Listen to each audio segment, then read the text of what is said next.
Zvakaoma veduwe, vanhu vaya vanga vakajaidzwa vakajaira, iko zvino zvinhu zviya zvavadzokera kumashure, zvavashatira, zvava backfire.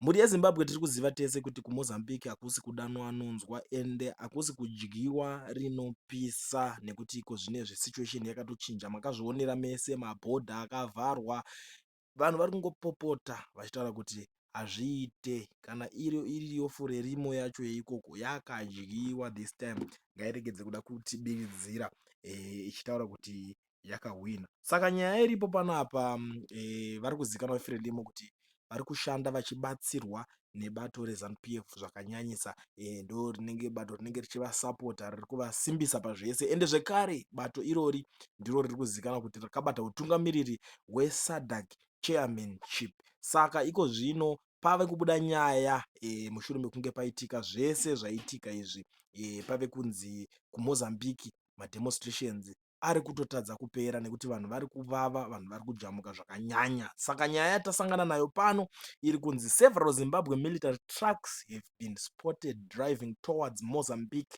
late Wednesday night, while an official comment could not be obtained from the Zimbabwe government.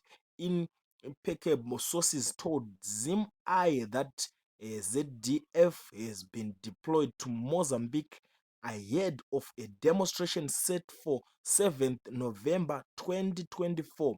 The development comes as Zimbabwe has been accused of sponsoring the ruling party Frelimo to allegedly rig the just ended election, whose outcome Mozambique citizens are protesting against after the Zimbabwe president Emerson Mnangagwa celebrated Frelimo way before the Independent Electoral Commission had announced the figures.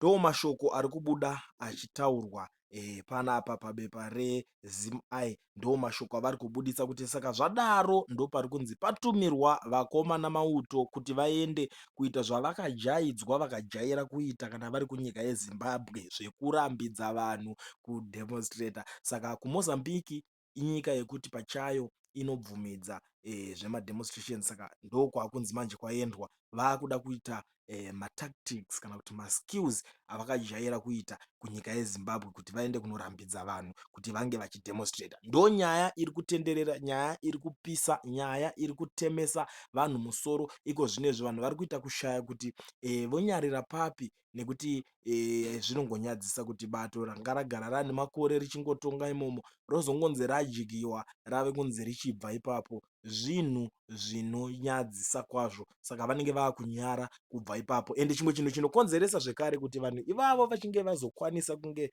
vachinyara inyaya dzezvinhu zvavaisimboita, ungava huori, ungava matongero avaita vanhu. Saka vanenge vave kutya kunzi vangazobatwawo nedzimwewo mhosva dzakasiyana siyana. Saka vanhu vekuMozambique vari kuti election rakadeedzerwa, takazvinzwa, asi hatisi kubvumirana nazvo zvinhu izvozvo zviri kuitika. Ende tiri kutarisa panyaya iyoyi, chiri kuzovapa simba vanhu veZimbabwe kuti vaite izvozvo zvinhu zvakamboitika mugore ra2018 apo pakaitwa sarudzo dzemuZimbabwe. Vanhu vemuZimbabwe vakazviedza, vakasumuka, vakataura kuti zvinhu izvozvo zvaiitwa hazvisiri izvo. Sarudzo idzodzo vaitodhemanda infact kuti sarudzo ngadzideedzerwe, ende sarudzo idzodzo dzatobiridzirwa chero dzisati dzaanaunzwa. Saka zvinhu izvozvo zvakazokonzera kuti Masoja azoonekwa achipfura vanhu munzvimbo yeHarare mutown.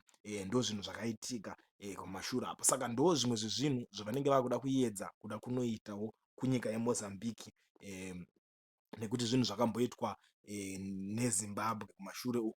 Ende munongoziva kuti Mozambique yacho iri kunzi iri kudzidza kana kuti iri kutora manotes kunyika yeZimbabwe. Ndo nyika iri kuvabatsira, iri kuvaonesa zvinhu kuti vanozvifambisa sei, vachizoita sei. Ndo nyaya iripo, ndangoti ndiuye nepano ndichikuzivisai zvinhu zvatiri kusangana nazvo. Kana muchinge mune zvekutaurawo, musakanganwe kutiudzawo mucomment section, togarawo tichiziva. Asi zvakakosha kuti mulike this video kuitira kuti tikwanise kuramba tichikupai mamwe ese ari kuitika munyika.